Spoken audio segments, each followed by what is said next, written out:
하나님께서 오늘 우리에게 주시는 말씀 사도행전 2장 42절에서 47절 말씀입니다. 함께 우리 말씀 읽겠습니다. 그들이 사도의 가르침을 받아 서로 교제하고 떡을 떼며 오로지 기도하기를 힘쓰니라.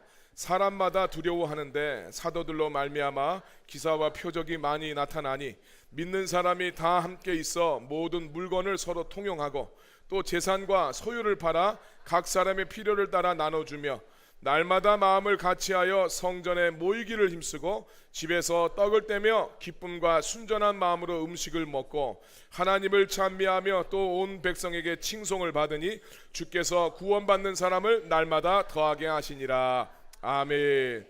여러분, 하나님은 살아계시고 역사하십니다. 하나님은 지금 이 자리에 우리와 함께 하시고 우리에게 복 주시길 원하십니다. 그 좋으신 주님의 은혜를 사모하며 이 자리에 나오신 여러분들을 예수님의 이름으로 환영하고 예수님의 이름으로 축복합니다. 자, 이 시간 우리 서로를 향해서 축복의 인사 함께 나누겠습니다. 빛이 있으라, 빛이 있으라. 은혜와 생명의 빛이 여러분들의 삶에 충만하시기를 우리 예수님의 이름으로 축복합니다. 자, 지난 5월 달에 우리가 셀 개편을 하면서 많은 셀 그룹들이 이렇게 활력 있게 돌아가는 모습들을 바라보면서 참 기쁨이 있었습니다. 그러면서 우리가 이미 시행하고 있고 또 잘 알고 있고 우리가 행하고 있는 바지만 다시 한번 셀 그룹이 무엇이고 우리가 이 바쁜 세상을 살아가면서 굳이 셀을 해야 되는 이유가 어디에 있을까? 우리가 그것을 다시 한번 좀 확인하고 또 오늘 우리들의 마음들에 더 분명한 목표와 비전을 갖기 위해서 이 말씀을 나눠야 될 필요를 느끼게 되었습니다. 사실 모든 성도들은 자기가 속한 교회가 무엇을 추구하는지, 내가 속해 있는 교회가 뭘 추구하는지 그것에 대해서 이해할 권리와 의무를 가지고 있습니다. 한 공동체에 속한 멤버로서 살아가려면 내가 속한 교회의 사역 철학을 이해하고 확신하고 거기에 동참하는 것은 굉장히 중요한 일입니다. 우리가 교회를 세우고 교회 안에서 열심히 사역하는 것은 참 소중한 일이죠. 그러나 그것보다 더 중요한 것은 교회의 본질이 뭐냐, 하나님이 교회를 세우셨는데 교회는 어떤 공간이고 교회가 무엇을 추구해 나가야 되는가, 이 본질을 깨닫는 것은 너무너무 중요하죠. 그래서 이번 시리즈는 왜 셀그룹이 교회 안에 필요하고 바람직한 셀그룹의 모습은 무엇인지를 우리가 함께 살펴보고자 합니다. 오늘 우리가 읽었던 본문 말씀은 성령님이 임재하시고 나서 탄생한 초대교회의 모습을 설명하는 대표적인 구절이죠. 하나님은 제자들의 공동체에 성령님을 보내셨고 그 결과 하나님이 디자인하신 교회가 역사 속에 탄생을 하게 됩니다. 이 초대교회, 주님이 디자인하신 교회는 몇 가지 특징이 있는데 오늘 우리가 그것을 한번 개괄적으로 살펴보도록 하겠습니다. 자, 이 말씀 가운데 나타난 초대교회의 첫 번째 특징은 성전에서 모이기도 힘쓰고 집에서도 모이기에 힘쓰는 그런 교회였다라고 이야기를 하고 있습니다. 자, 사도행전 2장 46절 47절 말씀 다시 한번 읽겠습니다. 날마다 마음을 같이하여 성전에 모이기를 힘쓰고 집에서 떡을 떼며 기쁨과 순전한 마음으로 음식을 먹고 하나님을 찬미하며 또 온 백성에게 칭송을 받으니 주께서 구원받는 사람을 날마다 더하게 하시니라. 아멘. 자, 여기서 우리가 46절 말씀을 주목해 봐야 됩니다. 날마다 마음을 같이하여 한 마음 한 뜻이 되어서 공동체를 이루었다라는 이야기고, 이렇게 한 마음의 공동체가 되어서 무엇을 하냐면 성전에 모여서 예배하기도 하고 또 집에서도 함께 모이기를 힘썼다, 그렇게 이야기하고 있어요. 성전에 모여서 뭐 하겠습니까? 예배하고 사도들한테 말씀의 가르침을 받고 기도하는데 힘쓰는가 하면 동시에 집에서도 모여서 떡을 떼었다라고 이야기합니다. 떡을 뗀다는 것은 우리 신약 성경에서 성찬식을 의미하죠. 예배를 뜻하는 겁니다. 그러니까 교회에 모여서 말씀을 배우고 그곳에서 예배하고 기도할 뿐만 아니라 집에서도 모여서 하나님 앞에 예배를 드렸다. 이게 초대교회의 특징입니다. 초대교회는 교회 집에 성전에서도 모일 뿐만 아니라 집에서도 모이게 됩니다. 그 결과 어떤 일이 벌어졌는가? 47절 말씀에 보니까 주께서 구원받는 사람을 날마다 더하게 하셨다, 그렇게 말씀하고 있어요. 자, 이 초대교회의 정말 이 중요한 전통은 교회에서도 모이고 집에서도 모였다. 여기서 말하는 교회는 건물을 의미하는 거죠. 독수리가 창공을 향해서 올라가려면 두 날개가 필요합니다. 마찬가지로 교회가 하늘로 날아오르려면 교회에도 두 날개가 필요합니다. 셀 목회 전문가들은 이 두 날개 중에 한 날개는 대그룹 축제 예배, 지금 우리가 드리고 있는 이런 주일 예배의 모임을 한쪽 날개 대그룹 예배라고 이야기를 하고, 또 다른 한 날개는 소그룹을 이야기하는데 우리 교회에서는 셀 소그룹을 의미합니다. 교회의 역사상 가장 생동하는 교회였다고 믿어지는 교회는 초대교회로 알려져 있습니다.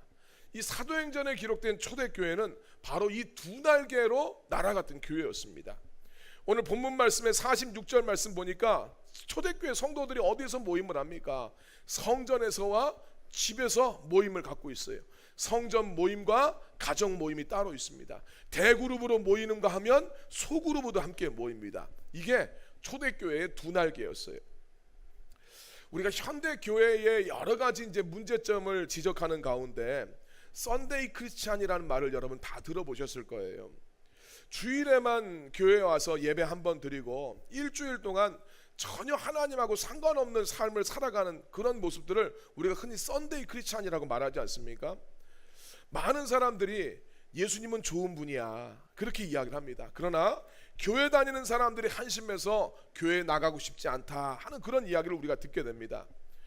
종종 사실은 우리가 그런 지적에 대해서 우리가 항상 부정할 수가 없는 것이, 우리 삶을 돌아보면 신앙생활 따로 나의 일상생활이 따로 이렇게 진행되는 경우가 굉장히 많이 있지 않습니까? 바람직한 신앙생활에 대해서 우리 골로새서는 그런 이야기를, 에베소서에서 그러죠. 우리가 하나님을 아는 것과 믿는 것에 하나가 되어야 된다.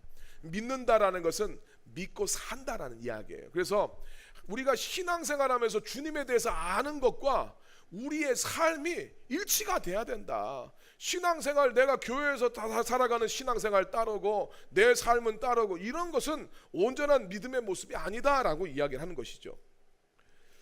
신앙과 삶이 연결되어서 주일날에만 하나님이 나의 주님이 되는 것이 아니라 나의 일상에서도 하나님이 우리의 주인이 되셔야 될 줄로 믿습니다.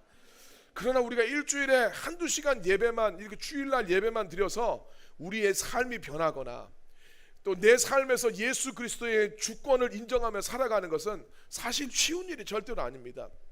우리 교회에 영어 선생님도 있고 수학 선생님도 있고 다 그러는데, 영어 잘하려면 일주일에 한 시간만 바짝 하면 되겠습니까? 수학 잘하려면 일주일에 한 시간만 바짝 해서 잘하는 게 있겠습니까? 기타를 배우는 사람이 일주일에 한 시간만 바짝 해서 잘 되겠습니까? 절대 그런 일 없습니다. 신앙에 있어서도 믿음의 진보를 위해서는 내 삶 속에 믿음의 삶들이 일상이 될 필요가 있어요. 우리가 주일날만 그래도 하다 보니까 주일날 교회에서는 신앙인으로 살아가지만 자기의 일상과 집에서는 신앙인으로 살아가기가 참 어렵습니다. 바람직한 신앙생활은, 우리 지난번 느헤미야 말씀성회 하면서 우리 몇 년 전에 그 이야기했습니다. 주일에 하나님이 월요일에 하나님도 되셔야 된다. 내 주일에만 하나님이 아니라 그 하나님이 나의 평일에도 하나님이 되셔야 됩니다. 초대교회는 성전에서만이 아니라 자기의 삶의 공간인 집에서도 주일날만이 아니라 평일에도 하나님을 예배하고 하나님을 증거하고 그 말씀대로 살고자 했습니다. 이것이 초대교회가 성장할 수 있는 비결이었어요. 오늘 우리들의 삶 속에는 생활 영성이 너무너무 필요해요. 내 삶에 하나님의 말씀이 들어가야 돼요. 내 삶 속의 가치관에 하나님의 말씀이 새겨져야 됩니다. 그랬었을 때 진짜 그의 모든 삶을 통해서 주님을 예배할 수 있게 되는 거죠. 셀 교회의 셀 소그룹의 장점이 바로 이겁니다. 주일 대예배가 할 수 없는 것을 보완해 줄 수 있는 역할을 합니다. 우리의 삶을 함께 갈 수 있는 분이 우리 셀 소그룹입니다. 자, 두 번째로 셀 소그룹이 왜 필요한가? 셀 소그룹은 어떤 것인가? 확장된 가족으로서 코이노니아를 경험하게 만들어주는 교회가 셀 소그룹입니다. 현대사회는 점점 핵가족화돼 있지요. 여기에 계신 분들 막 부모님 모시고 대가족을 이루며 사시는 분들은 제가 알기로 한 분도 안 계신 걸로 알고 있어요.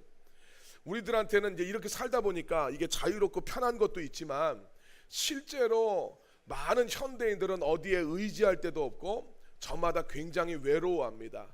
대가족으로 이끌었었을 때는 그 안에서 가족 안에서 해결되어지는 많은 순기능들이 있어요. 물론 역기능도 있지요. 그러나 굉장히 좋은 기능들이 있습니다. 근데 이게 다 없어진 거예요.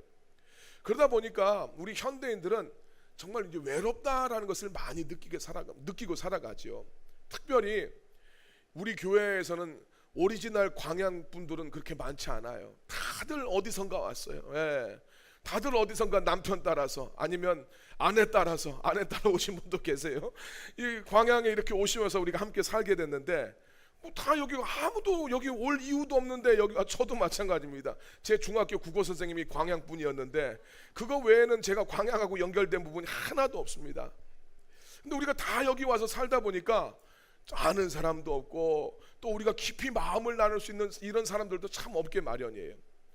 근데 이게 우리만의 문제가 아니라 전 세계적인 문제지요. 현대인들은 네트워크에 뭔가 접속되지 않으면 철저하게 고립되어서 홀로 살아갑니다.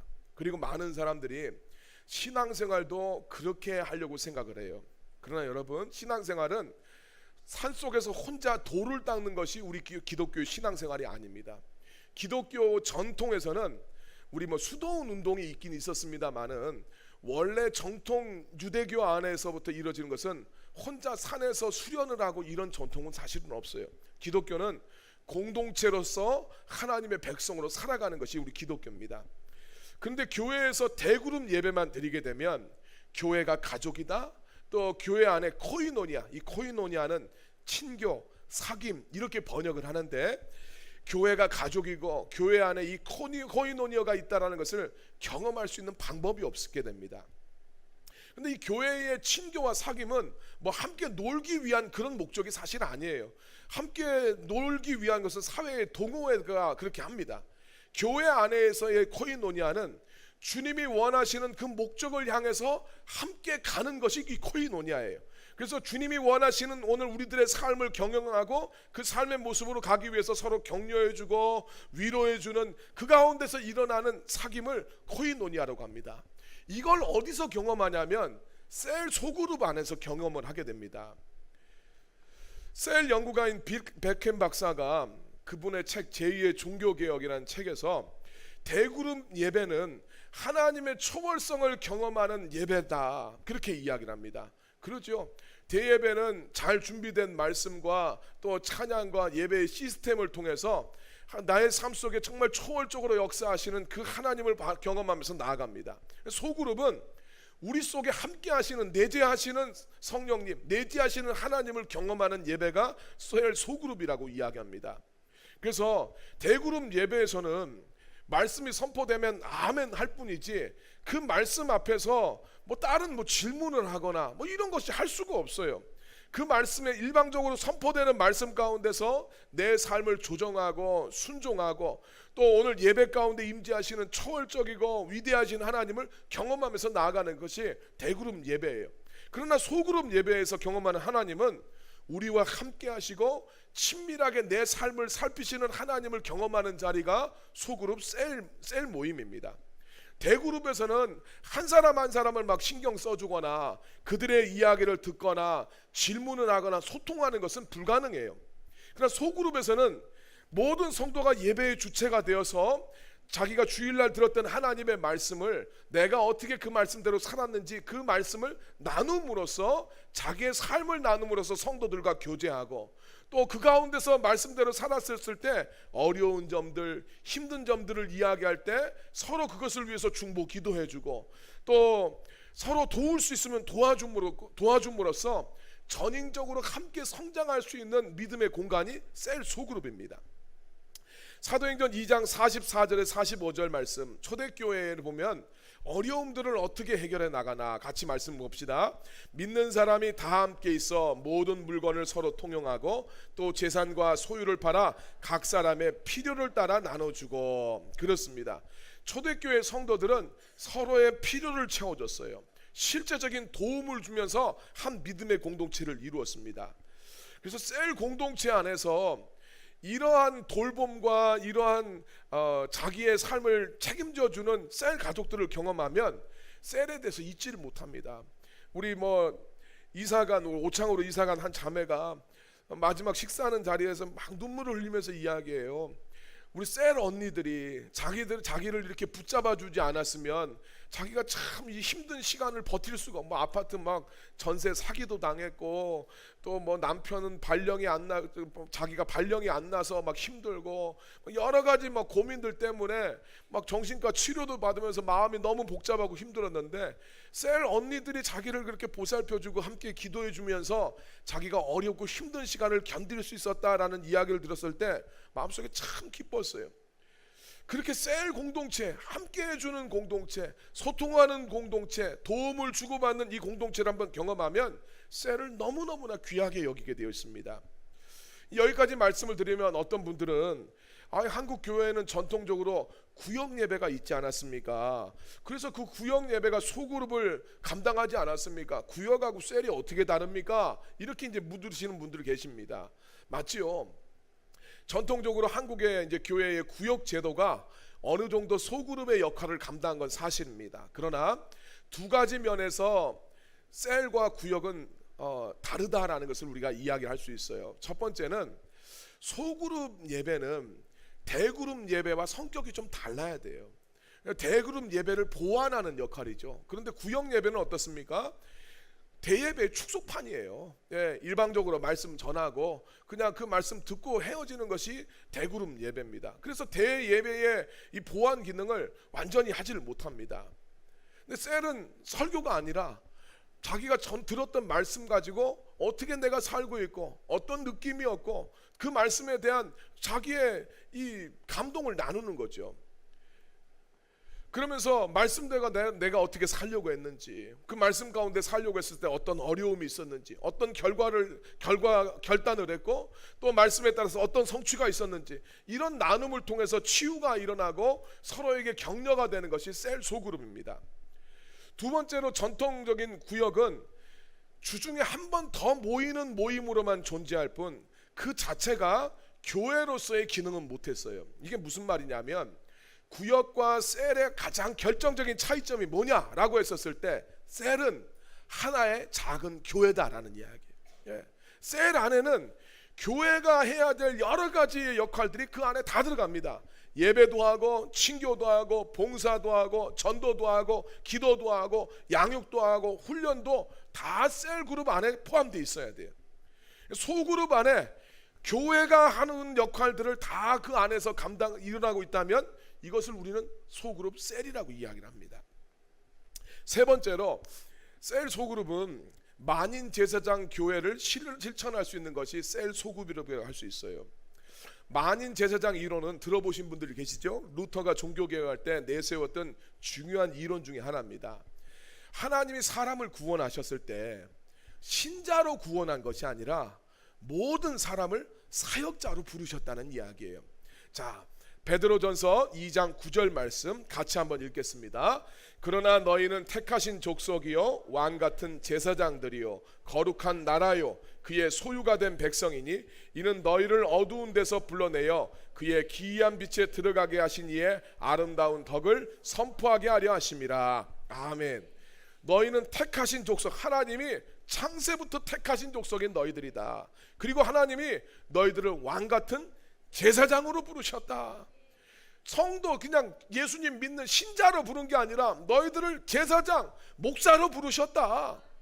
그러면서 주님이 이야기합니다. 주님이 제사장으로 부르신 이유는 너희를 구원하신 그분의 아름다운 덕을 선포하게 하려고 하나님이 너희를 왕 같은 제사장으로 불렀다라고 이야기합니다. 그래서 루터는 이것을 통해서 모든 성도는 신자로서 구름받은 것이 아니라 모든 성도는 제사장으로서 사역자로서 주님 앞에 부름받았다라는 종교개혁의 중요한 이론을 설명을 했었습니다. 그런데 우리 현대 교회의 많은 성도들은 자기를 제사장으로 생각하지 않죠.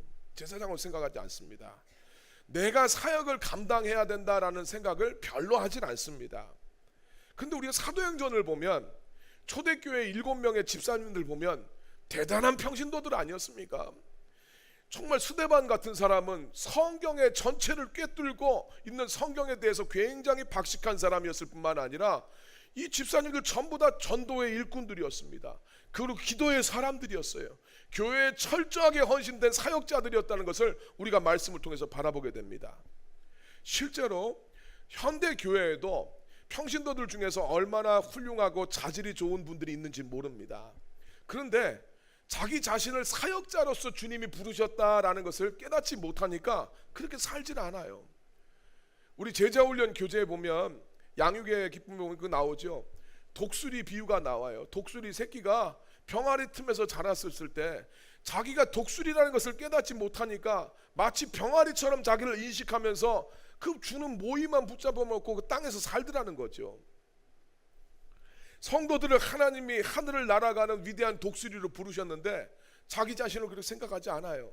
그냥 나는 평신도니까, 나는 못하니까, 나는 그런 거 하는 사람이 아니니까 이렇게 생각을 합니다. 이렇게 된 이유 중에 이유를 찾으면서 이제 아까 말했던 빌 베켄 박사 그런 이야기합니다. 이 이유가 기독교의 공인과 연관이 되어 있다 이렇게 봐요. 원래 기독교는 로마 시대 때 박해받는 종교 아니었습니까? 근데 서기 313년에 콘스탄틴 대제가 기독교를 이제 공인을 합니다. 그때부터 더 이상 박해를 받지 않죠. 마음껏 예수님 믿을 수 있고 어떤 방해도 받지 않고 예수님을 증거할 수 있었어요. 그리고 그때부터는 예수 믿는 것이 도움이 됩니다. 사회에서 출세하고 뭐 되려면 다 예수 믿어야 돼요. 예수 믿지 않으면 그 사회에 적용할 수가 없습니다. 고위직으로 올라가려고 해도 예수를 믿어야 돼요. 그러다 보니까 이것이 교회가 소그룹 날개를 잃어버리는 계기가 되었다라는 분석도 합니다. 공인되면서부터 이제는 집에서 모이는 모임이 없어지고 성전에서만 모입니다. 주중 모임은 사라지고 주일 모임으로 다 대체됩니다. 교제의 모임은 상실된 채 그냥 예배만 하는 거예요.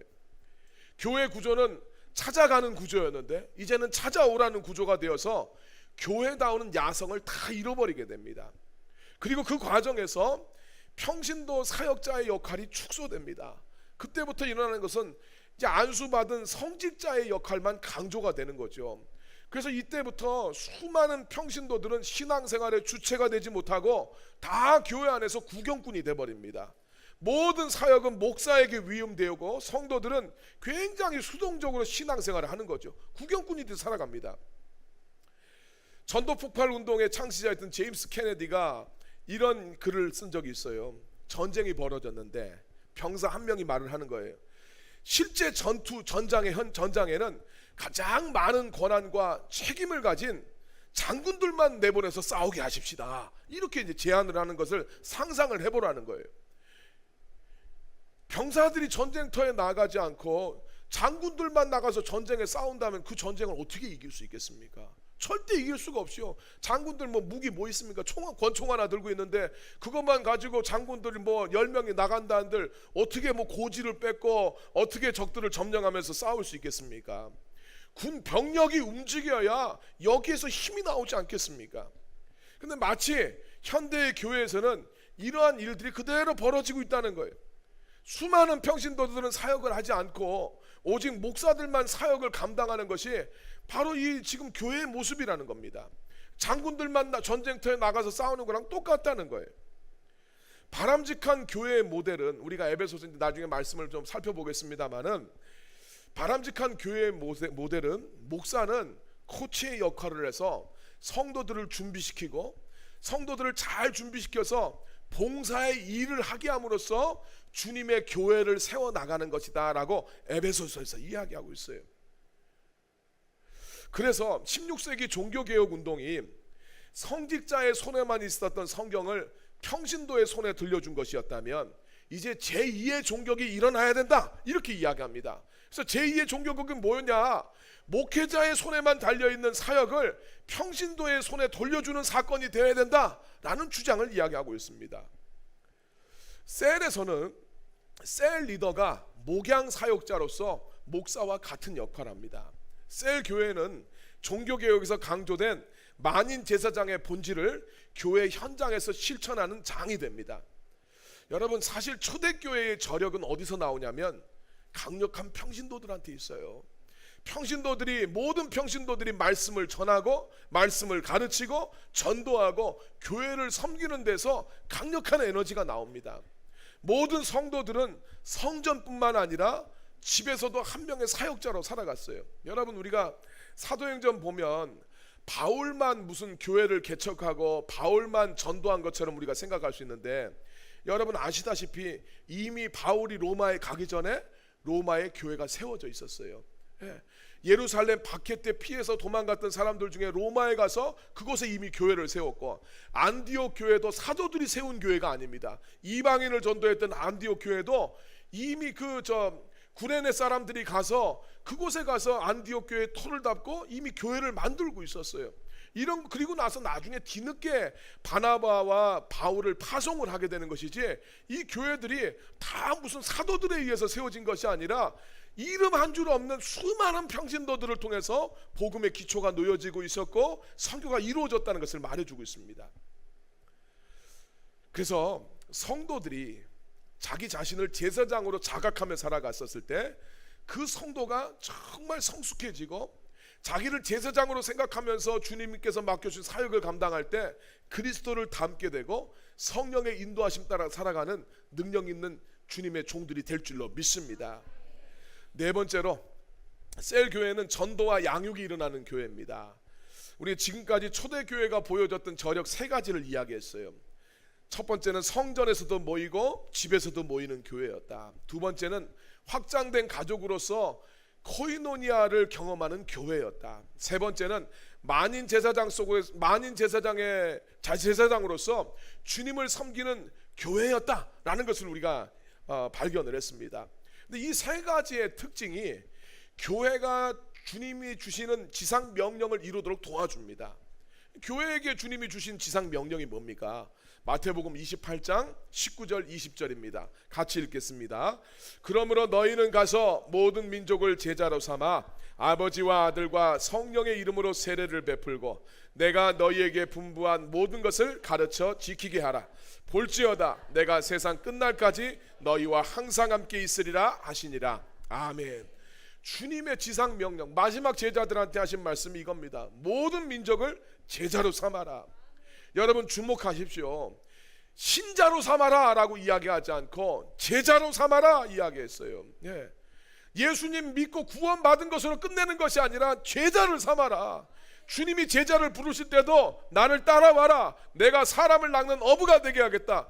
주님이 제일 처음부터 그 목적을 이야기합니다. 주님이 부르시는 목적은 예수님과 함께 사람을 구원하는 자예요. 주님이 그렇게 부르신 거예요. 야, 나를 따라와서 잘 믿도록 해라. 주님이 그렇게 부르질 않아요. 오늘 우리들도 주님의 부르심이 동일합니다. 신자가 아니라 제자로 부르셨다는 이야기예요. 여러분, 그래서 그런 경우 있습니다. 제자반 하세요 이러면 어떤 성도님들은 목사님, 저는 아직 제자는 아닌 것 같습니다. 제자는 제자반은 나중에 하겠습니다. 이렇게 이야기하시는데, 여러분 그거는요, 그 이야기랑 똑같아요. 부모는 되고 싶은데 아이를 낳거나 키우고 싶진 않은 거야. 여러분, 예수님을 믿으면서 제자가 안 된다는 이야기는 그런 이야기랑 똑같아요. 부모가 되고 싶어. 근데 아이 낳기도 싫고 키우는 것도 싫어. 이건 부모가 될 수 없는 거죠. 내가 예수님의 제자가 안 된다고 하는 거 진짜 예수님 믿는 게 아니에요. 이건 오리지널한 이야기가 아닙니다. 주님은 이야기하셨어요. 아버지와 아들과 성령의 이름으로 세례를 베풀어라. 전도하라는 이야기고, 내가 너희에게 분부한 모든 것을 가르쳐 지키게 해라. 말씀을 양육하라는 이야기예요. 셀은 전도와 양육이 일어나는 최전선입니다. 여러분, 셀 소그룹의 목적은 무엇입니까? 번식입니다. 따라합시다. 셀 소그룹의 목적은 번식이다. 잊지 마십시오. 셀 소그룹의 목적은 친교에 있지 않아요. 번식에 있습니다. 여러분 앞에 우리 오프닝 영상에 나온 것처럼 세포가 분열하는 것처럼, 셀 소그룹은 그 안에 셀 가족들의 숫자가 늘어나서 세포처럼 분열합니다. 이것을 우리가 분가한다고 해요. 번식한다고 합니다. 셀은 분가하는 것이 셀의 존재의 이유예요. 우리가 행하는 열린 모임은 바로 이 전도의 현장입니다. 여러분, 열린 모임 하는 것, 우리가 그룹으로서 전도하는 거예요. 예수님도 제자들을 짝지워서 제자를 파송하시면서 전도를 하게 하셨잖아요. 그래서 오늘 우리도 주님과 함께 그 그룹으로서 전도를 합니다. 전도는 지상 명령이에요. 구원받은 모든 성도들은 필연적으로 구원하는 자로 살아가야 됩니다. 이게 분리되지 않아요. 동시에 셀 안에서는 셀 리더를 통해서 보고 배우는 모델링 교육이 일어납니다. 강력한 교육은 삶을 통해서 보여주고 배우는 거예요. 그래서 건강한 셀 안에서는 양육이 일어납니다. 신앙생활을 어떻게 해야 되는지, 어떻게 기도하고, 어떻게 예배하고, 어떻게 교회를 섬기는지 셀 리더가 보여주고 가르쳐주고 함께 해줌으로써 이런 양육이 일어나야 됩니다. 뿐만 아니라 말씀의 1:1 양육도 셀 안에서 일어나야 됩니다. 이처럼 성도를 전도하고 양육하는 현장 속에서 성도는 가장 교회의 본질이라고 할 수 있는 영적 재생산의 비전의 이 과정을 보고 배우고 거기에 또 동참하게 돼요. 자, 이렇게 우리 모두가 두 날개의 교회의 지체가 되어서 하늘을 나르기 시작하면 오늘 우리들의 삶에는 세 가지 중대한 변화가 일어납니다. 첫 번째는 뭐냐면 우리의 모든 것이 사역의 장이 됩니다. 교회만 사역하는 것이 아니라 내가 발딛고 살아가는 모든 것이 주님의 말씀대로 살아가고 전도하고 정말 양육을 하는 모든 사역의 장이 됩니다. 두 번째로 우리가 두 날개를 회복하게 되면 우리의 모든 날이 사역의 날이 됩니다. 주일날만이 아니라 평일에도 전도하고 양육하고, 주일날만 예배하는 것이 아니라 평일에도 하나님을 만나는 그런 성도들로서 변화되게 될 줄로 믿습니다. 세 번째로 우리가 두 날개를 회복하게 되면 모든 신자는 사역자가 됩니다. 신학교를 나온 목회자만이 아니라 모든 평신도들이 사역자가 되는 거예요. 여러분, 우린 병아리로 부름받지 않았어요. 독수리입니다. 하나님의 자녀들이에요. 하나님의 자녀들. 예. 우리는 뼈대가 있는 집안이란 말이에요. 하나님의 자녀들이에요. 자녀가 주님을 닮아야죠. 아버지를. 예. 주님의 갈망이 뭡니까? 자녀들이. 모든 신자가 부르심 받은 왕같은 제사장들이기 때문에 주님의 지상 명령을 실행해야 될 사역자로서 살아가게 됩니다. 그래서 셀 교회는 단순히 소그룹 모임을 강조하는 그런 수준이 아닙니다. 이건 우리 신앙생활의 전반에 대한 우리의 생각과 틀을 바꾸는 패러다임의 전환이 셀 소그룹이라고 할 수 있어요. 로마서 12장 1절 말씀 같이 읽겠습니다. 그러므로 형제들아, 내가 하나님의 모든 자비하심으로 너희를 권하노니 너희 몸을 하나님이 기뻐하시는 거룩한 산 제물로 드리라. 이는 너희가 드릴 영적 예배니라. 아멘. 하나님은 우리의 삶이 예배가 되길 원합니다. 주일만이 아니라 우리의 삶이 예배 되기를 원해요.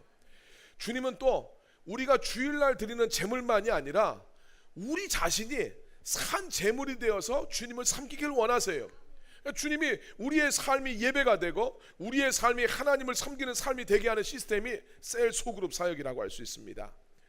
여러분, 우리 하나님이 직접 디자인하신 교회의 한쪽 날개가 셀 소그룹이에요.